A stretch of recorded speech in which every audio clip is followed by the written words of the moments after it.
अब हम जो क्वेश्चन देखने वाले हैं 2013 का GS1, और ये है अपना वर्ल्ड हिस्ट्री से। वर्ल्ड हिस्ट्री के उस बार बहुत ज्यादा क्वेश्चंस आए थे, ठीक है।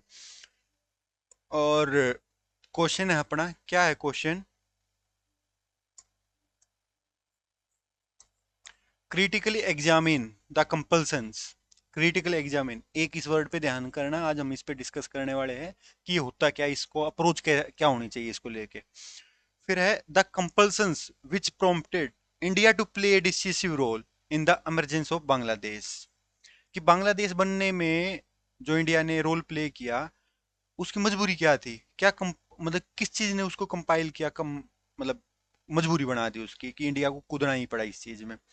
तो ये वाला अपना question 2013 GS paper 1, 200 words 10 number, ठीक है।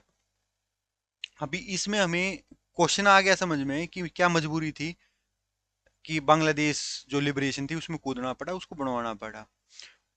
अभी इसमें ना हमें जो ध्यान रखना होता है ना, एक तो चीज ये है कि क्वेश्चन में पूछ क्या रखा है। क्वेश्चन में पूछ रखा है कंपल्सन्स। अब आपसे ये किसी ने नहीं पूछ रखा ये बांग्लादेश के इमरजेंस कैसे हुआ। अवामी लीग या जो वहाँ की पीपीपी पार्टी थी, पाकिस्तानी पॉपुलर जो हुई, कि उनका क्या लफड़ा था, क्या इलेक्शन जीता, कितनी सीट आई, क्या हुआ क्या नहीं हुआ। आप हल्का फुल्का इंट्रोडक्शन में डालना चाहो तो डाल सकते हो, नहीं तो उसकी भी जरूरत नहीं है। एक्चुअली आपको जरूरत क्या है, पूरा फोकस करने की यहाँ पे। फोर से, जब, अगर आपने एक गुंडे मूवी देखी हो, अ, रणवीर सिंह प्लस वो अर्जुन कपूर की मूवी है, जिसमें वो दोनों गुंडे बने होते, मार देते, कुछ ऐसा सीन होता है। बट उसमें क्या हुआ था, जो उनकी ओरिजिन स्टोरी थी क्या थी, कि बांग्लादेश में ये कत्लेआम चला हुआ है, तब वो कोयले की ट्रेन में चढ़ के आते हैं और फिर इंडिया में घुसते हैं। तो जो रिफ्यूजी प्रोग्राम, मतलब रिफ्यूजी की जो समस्या थी अपनी, वो कहाँ से थी? मतलब जब वार होती है ना तो तहस नहस हो जाता है, बुरा हाल। एक ये दिक्कत थी कि जो अपना, जो अभी पाकिस्तान है ना, जैसे ये अपना इंडिया मान लो, ठीक है, ये अपना जो, ये आज का पाकिस्तान है, पहले ये भी पाकिस्तान था। तो जो इन बंदों ने यहाँ पे दिक्कत दी थी, इसको ईस्ट पाकिस्तान बोलते थे, इसको वेस्ट पाकिस्तान बोलते थे। तो ये वेस्ट वाले अपने आप को सुपीरियर मानने लग गए थे, लैंग्वेज के ऊपर पंगे करने लग गए थे, यहाँ पे उर्दू और पंजाबी चलाते थे और यहाँ पे बंगाली चलती थी। तो जो मुस्लिम मुस्लिम के नाम पे डिवाइड हुआ था देश, कि ये मुस्लिम एरिया, ये हिंदू एरिया, जो भी हमारा पार्टीशन हुआ था इंडिया पाकिस्तान का, मुस्लिम। बट एक बार बीमारी लग जाए ना तो बीमारी चलती ही रहती है। तो ये मुसलमानों में क्या सीन हुआ कि फिर लैंग्वेज के ऊपर, क्योंकि लोगों को ना प्रोग्रेस की बात नहीं करनी होती, लोगों को ना दो कोई भी मुद्दे पकड़ के एक दूसरे से लड़ाई करवानी होती है। तो उन्होंने, पहले किस नाम पे था, रिलीजन के नाम पे था, फिर किसके नाम पे आया, फिर आ गया अपना लैंग्वेज के नाम पे। तो पंगे होते रहे कि बंगाली ये वो जो भी सीन हुए वहां पे। तो एक टाइम पे ऐसा सीन आ गया कि जो ईस्ट पाकिस्तान था, ये मजबूर हो गया अपनी लड़ाई लड़ने के लिए, फिर भारत को भी उस लड़ाई में कूदना पड़ा। तो ये जो सारी समस्या हुई है हम डिस्कस करने वाले इस क्वेश्चन में। तो आराम से करेंगे, एक बार उससे पहले एक बार हम समझते हैं कि जो हमारा क्रिटिकल एग्जामिन का मतलब आ जाए, अगर ये क्रिटिकल एग्जामिन आ जाए तो इसका क्या मतलब होता है। इसका सिंपल सी बात है, डिटेल में जाना होता है। कोई भी आप अपना स्टैंड लो और उसकी डिटेल में चले जाओ, स्टैंड लेके डिटेल में चले जाओ, उसकी जो भी स्ट्रेंथ है, वीकनेस है, जो भी चीज आप बता पाओ वहां पे बता दो।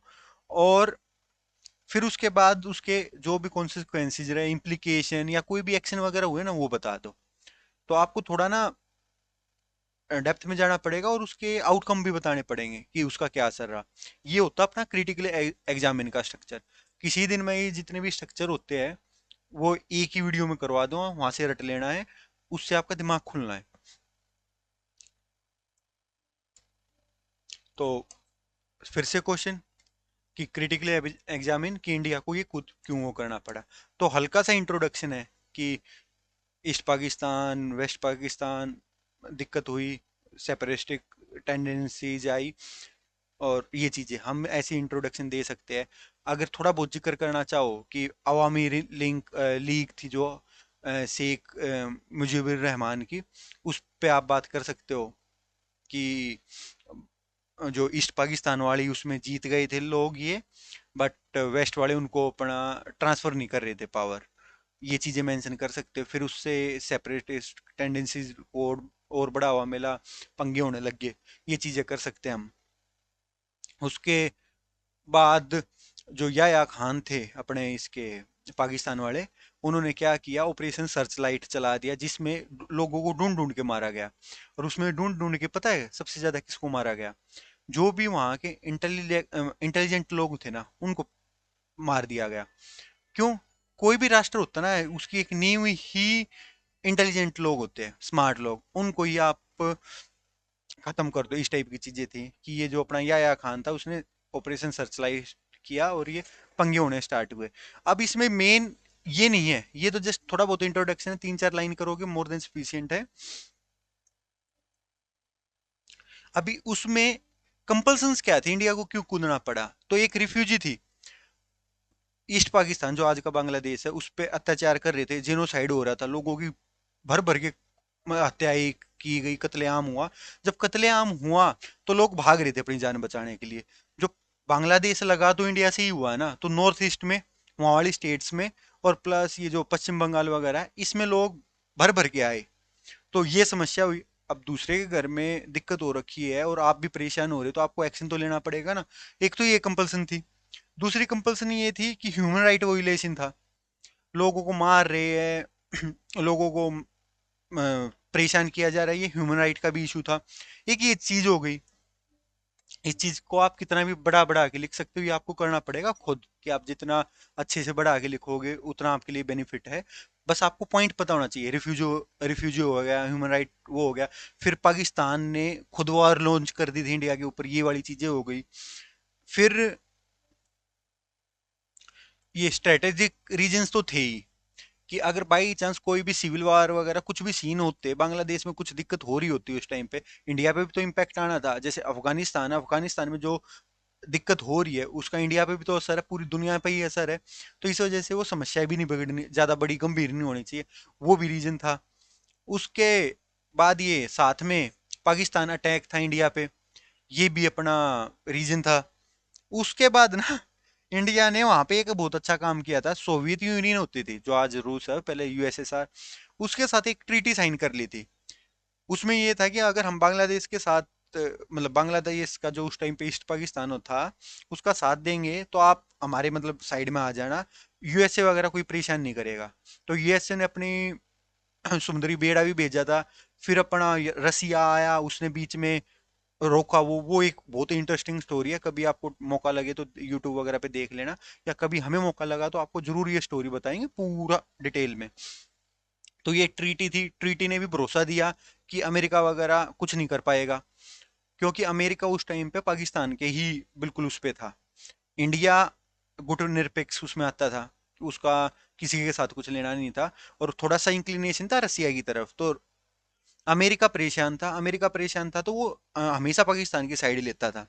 तो एक ये चीज थी कि जो सोवियत यूनियन के साथ जो ट्रीटी साइन हुआ कि हमारी हेल्प कर देना इन एनी केस सिचुएशन आए तो, वो भी बहुत अच्छा रहा।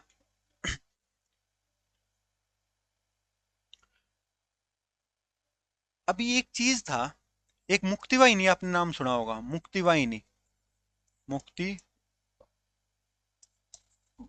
वाहिनी, ये एक गोरिल्ला टाइप की सेना थी जो पाकिस्तान की उस टाइम पे ईस्ट पाकिस्तान में जो बांग्लादेश के वहां पे आर्मी होती थी, पूरा जिनोसाइड चले हुए थे, उनके ऊपर गोरिल्ला अटैक करती थी। इसको ट्रेन किया। इवन जो अपना रो है ना,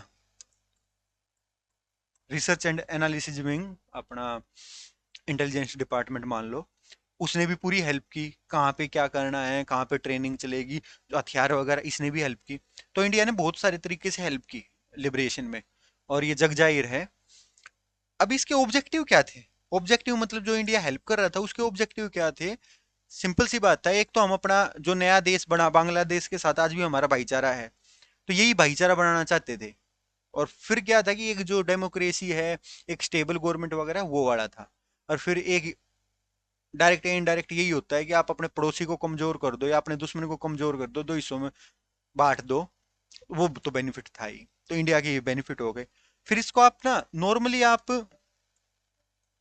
समअप कर दोगे कि लास्ट में शिमला समझौता हुआ, और हमने उस टाइम पे 91,000 प्रिजनर ऑफ वार्स थे वो लौटा दिए थे। शिमला समझौता 1971 ये हुआ था। तो बहुत सारी चीजें थी, बहुत सारा मतलब इंटरेस्टिंग पूरा एपिसोड है ये, जिसमें हमारी एयरफोर्स, आर्मी, नेवी, हर किसी ने बहुत अच्छा काम किया। इवन जो हमारे पॉलिटिक्स पॉलिटिकल लीडर्स थे उन्होंने भी काफी अपना जोश जज्बा सब दिखाया। मतलब एक एक होता ना रीढ़ की हड्डी वाले नेता, वो थे। इंदिरा गांधी नहीं होती तो शायद ये ना हो पाता। तो उनका भी कंट्रीब्यूशन नहीं भूलना चाहिए हमें। तो ये था आज का हमारा क्वेश्चन वर्ल्ड हिस्ट्री से। इसकी पीडीएफ वगैरह आपको टेलीग्राम पे मिल ही जाएगी। तो थैंक्स फॉर वाचिंग।